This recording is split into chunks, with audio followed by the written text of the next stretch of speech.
asisakwazi ukukhuluma nogogo khuluma kokuthethene izinto amavasha abahlosile bathi uzokhuluza ugogo bewe asisakwazi ukukhuluma nogogo bungayesethu wewo siyakhuleka kunina abakhulu hayikhona bogogo nomkhulu igama umfoka mbanje ithisa simbiza ngonduna kanjaba hayikhona yasuke yahlala impungu sihlephlela ulwazi izinto zaqala zakhanya nenkinga zaphela emphela njaba isisa kithi siyakhala sekukhona nezinyanga zamanga izinto sakithi siyahamba engathi sekukhona abafundisi bamanga. Ngiyakhuleka umhlaba wonke nasendaweni zonke nje la kuhamba kufinyele khona lo mfanekiso oqoshiwe.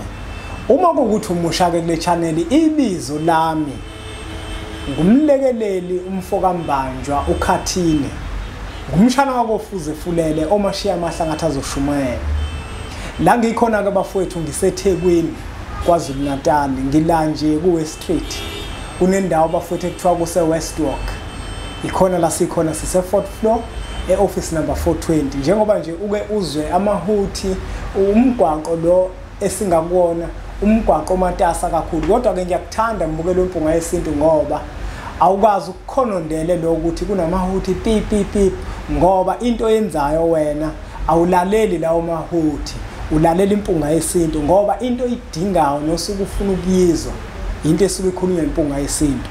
Mawufuna ukufika ke emphelandaba bafowethu ushayela zona inombolo lezo lokuzibona zivela senza inhlelo zokuthi ufike sohlala phansi sikhulume ngenkinga yakho emphelandaba sihloli baningi vele abantu abahlolayo emphelandaba kodwa siyaxoxa sibonisane okuwukuthi leyo nkinga yakho udlula kanjani kuyona. Webafowethu nodadewethu kunento encane engifuna ukuthi ngizodlula kuyona namuhla. Abantu abaningi sibalimazile kakhulu indaba yamaphupho bafowethu. Amaphupho bafowethu ayingozi kakhulu amaphupho bafowethu.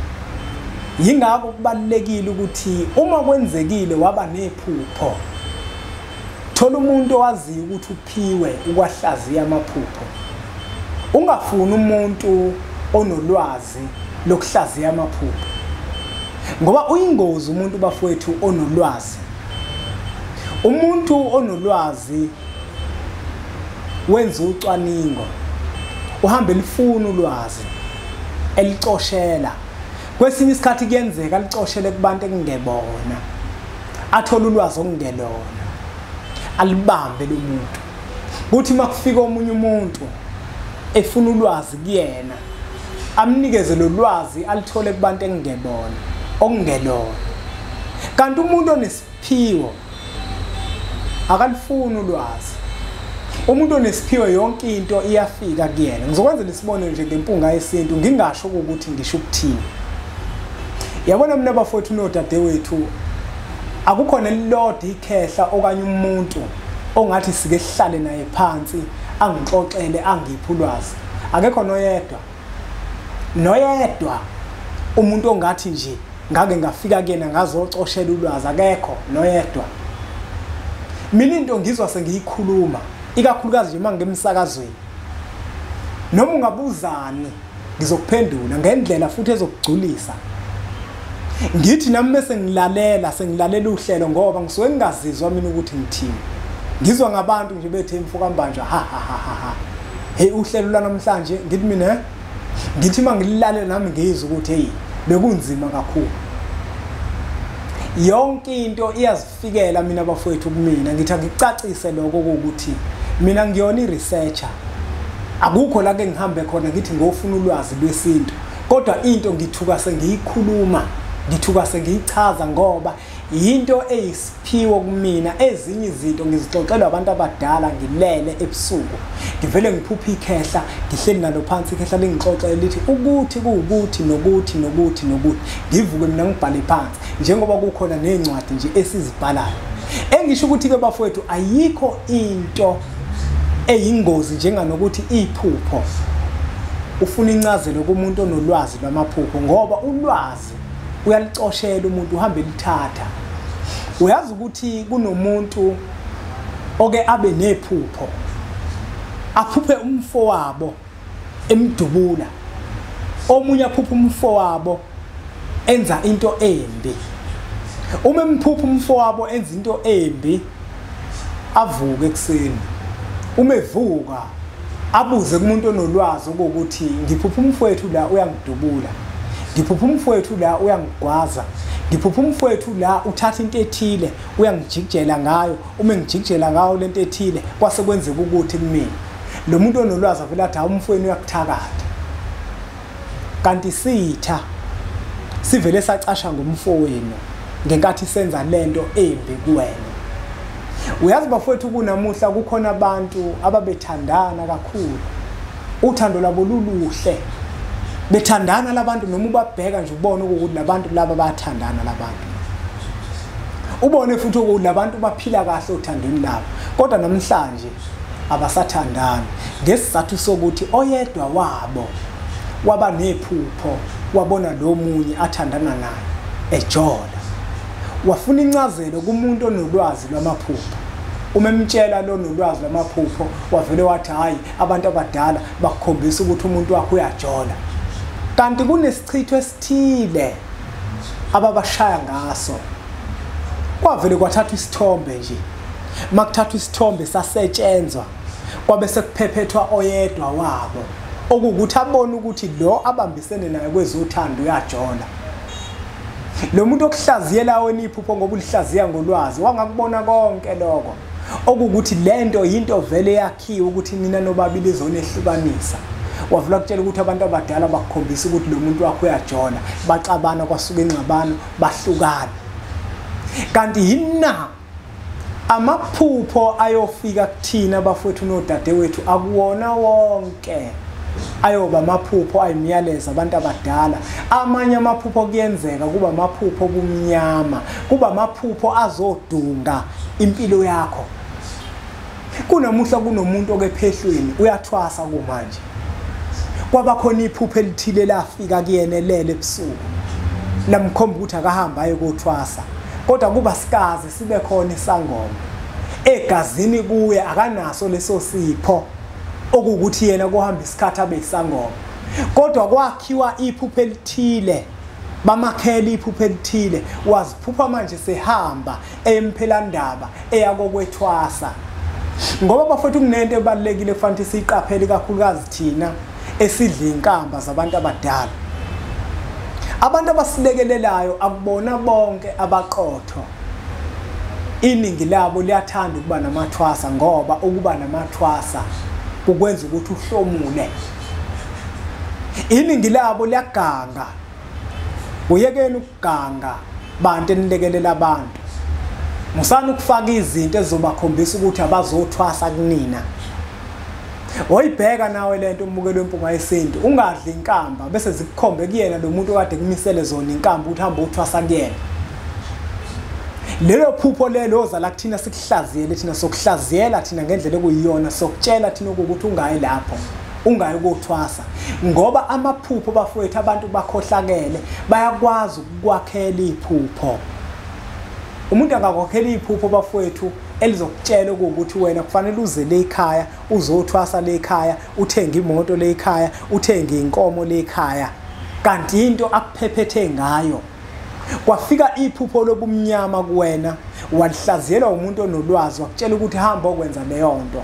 Akuwona wonke amaphupho ayofika kuwena kube ukuthi amaphupho ngempela asuka ethongweni. Amanye amaphupho obumnyama eza kuwena ngenhloso yokuzokudunga nokuzokudidisa endleleni ekufanele ukuthi ihambe.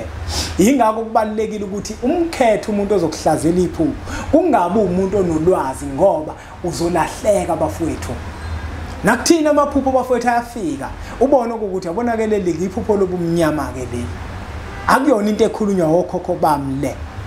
Ingakho kubalekile mbukelo wempunga yesinto ukuthi isimo sakho usazi. Yabona mina esami isimo ngiyasazi mina, amakhehla mina ngitshela kahle ukuthi ngiyini ayilindele kumina. Manje akwazi ukuthi kuzovele qhamuka umuntu nje oyisangoma angitshele ukuthi mina ekulaleni kwami kufanele ngihambe ngokothwasa. Akukwazi ukwenzeka lokho, ngoba ngiyaziqonda isimo sami mina ukuthi ngimiphi la ngikhona, ngiyini mina, abantu abadala yini abafuna ukuyenza ngami. Manje akukwazi ke bafuna ukuthi kuzoqhamuka isangoma bese nami sengamukela umngoma ngiyahamba ngiyothwasa ayifuneki leyo. Kubalekile ukuthi amaphupho afika kuthina siwacubungule siwahlaziyelwe abantu abanomoya wokuhlaziya amaphupho, singahlaziyelwa abantu abanolwazi, ngoba abantu abanolwazi kuyenzeka ulwazi balicoshele nala kungafanele khona ukuthi balicoshele, bakunikeza ulwazi okungelona bese uyalimala. Kunamuhla njengoba ubone nje kugcwele izangoma, abanye benu bayakothwasa kade vele bevuvuzelwe enkambeni zabo. Abanye abantu bafowethu banezinto ezidonsa amathwasa. Thola ukuthi umuntu unento nje nedonsa amathwasa. Uma uke wahamba wayofuna usizo kuyena, wololo Bhasobhani, wahamba ufuna usizo, mhlawumbe kumise inkambi ezithile, usuyaziphupha manje uyothwasa khona. Yini ekwenza ukuthi uma kade kufanele ukuthi uhambe uyothwasa, yini ekwenza ukuthi ungabi nalo iphupho elizokukhomba kwakhe, kodwa ube nephupho elikukhomba kwakhe ngoba naku usudla impande zakhe? Yini enza lokho? Awuboni ngani wena ukuthi kushuthi ikhona into ayifakile la? Nakuba kungebona bonke abantu abakwenzayo lokho, kodwa ngesizathu sokuthi izambane elilodwa lwabolisa wonke amazambane, ingakho sizobopha ngabhandili sizothi abantu abayeke ukuganga, abantu abayeke ukudlala ngabantu, benza izinto manje abantu babe namaphupho ekungewona, ngoba naku sinenkolelo ukuthi wonke amaphupho ayimibiko esuka kubantu abadala. Namhlanje nake bafowethu kwimpunga yesintu sizokucacisa ukuthi amaphupho esiwaphuphayo akuwona wonke ayimibiko yabantu abadala. Amanye amaphupho ayakhiwa. Ungaphupha nje uma wakho ekwenzela into ongayiqondi kahle kanti bafuna ukuqhatha noma wakho. Uphupha umfweno ekuhlanganisela imithi ethile, akuphephethe ngemithi ethile. Mawuzoya kumuntu onolwazi lwamaphupho uzokutshela ukuthi umfweno uyakuthakatha, kanti hayi ngoba naku umfweno ekuthakatha. Umuntu othile lo owenza ukuganga wacasha ngomfweno ufuna vele ukunidunga phakathi komuzi. Ubona nje bafowethu nodadewethu abantu abaningi bengakholelwa kulezi zinto lezokuhlola, ingoba abantu abaningi abazibiza ngabelaphi bendabuko bayathanda ukuthi banuka abantu nasemndenini, kuthiwe umfweno uyakuthakatha, uma wakho uyakuthakatha. Yina ngenkathi eqala umuntu ekuhlaziyela iphupho elithile oliphuphile, akazange asebenzise umoya wabantu abadala, kodwa uvele wasebenzisa ulwazi. Kuyingozi ke bafowethu nodadewethu ukufuna incazelo yephupho kumuntu onolwazi. Yifuna incazelo yephupho kumuntu onomoya wabantu abadala ozokutshela ukuthi no, lento leno oyiphuphayo cha akuyona. Njengoba uphupha umfweno nje ekuphephetha ngenduku ezithile, akuyena umfweno, kodwa kunomuntu ocashe ngayo umfweno. Nakuba singasho ukuthi umfweno ngeke ayenze into embi kuwena, kodwa isikhathi esiningi abantu abenza izinto ezimbi bayacasha ngabantu abaseduze. Wena ucabanga ukuthi lento yenziwa yilo muntu okeduze kwakho, kanti hayi ngoba yenziwa uyena, kodwa umuntu oyenzayo ucashile ecasha ngalo muntu. Hayi bafowethu, asingageqa amagula ngoba semungi. Asithembe ukuthi lo mfanekiso oqoshiwe uyawenza umqondo nesifundo futhi uyakwazi ukuthi ukunike imbukelo wempunga yesintu. Njengoba isifundo sethu sanamuhla besithi emaphupheni esiwaphuphayo, kuyenzeka amaphupho esiwaphuphayo kungabi imibiko yabantu abadala, kodwa kube imibiko yobumnyama.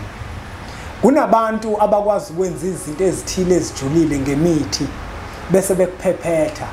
Uphuphe into ethile wena uzocabanga ukuthi lento yinto eshiwa abantu abadala, kanti akuyona. Kunomuntu namuhla okentwaseni kanti waphephethwa, omunye enkambeni zakhe wayezidla wafakela into ethile waqedwa waba namaphupho amkhomba ukuthi ke manje akahamba ayekothwasa, kanti kwangafanele ahambe uthwasa. Kulungile mbukelo wempunga yesintu. Ngiyacela ukuthi niqhubeke njalo nisubscribe kwi-channel yethu enkulu Impunga Yesintu TV. Siyithathe umfanekiso eqoshiwe sidlulisele kwabanye abantu ngoba nakubona izoba usizo olukhulu. Ake sithi ke nje impunga.